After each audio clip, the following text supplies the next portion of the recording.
পরমা হালদার এখন ঈশা পুরকাই। নমস্কার।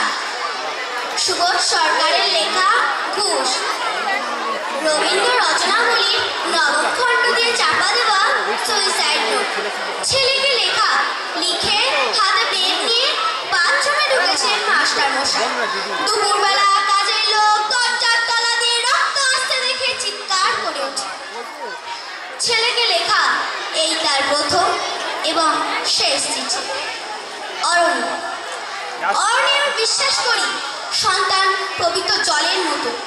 যদিও তোমার সঙ্গে আমার সম্পর্কটি ভালো নয়, তবু তোমাকেই লিখে রেখে যায়। গত 2 মাস তোমার মায়ের চিকিৎসা বাবদ আমার সঞ্চয় আপাতত নিঃশেষিত। চিকিৎসার ব্যয়ভার আমি নিতে পারছি না।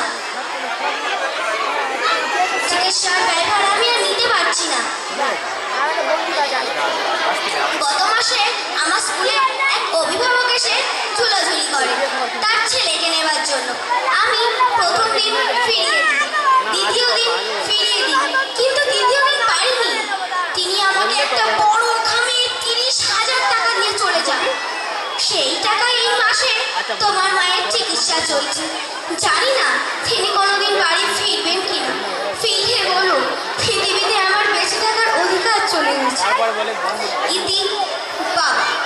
যখন সারাটা দেশ দাঁড়িয়ে আছে টাকার উপর, তখন রবীন্দ্র রচনাবলীর নবম খণ্ড দিয়ে চাপা দেওয়া সুইসাইড নোট।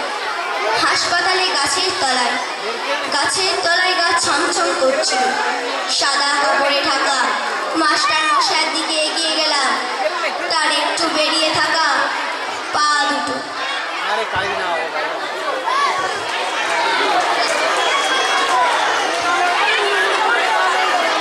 ধন্যবাদ ধন্যবাদ ঈশা পুরকাইকে। অত্যন্ত মানবিক মূল্যবোধ সম্পন্ন একটি কবিতা, যা আমাদের সমাজকে একটা নতুন বার্তা দিয়ে গেল যে মাস্টারমশাই তার সংসারে দুঃসহ অভাব সত্ত্বেও কিন্তু তিনি ঘুষ নিতে পারেন। এবারে মঞ্চে আসবে কবির আহমেদ। মঞ্চে আসবে, প্রস্তুত থাকবে রিক পাই।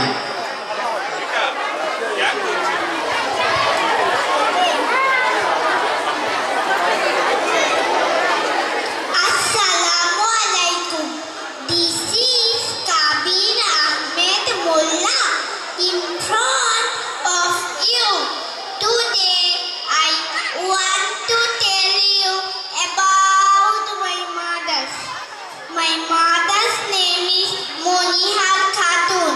She is a housewife. She is very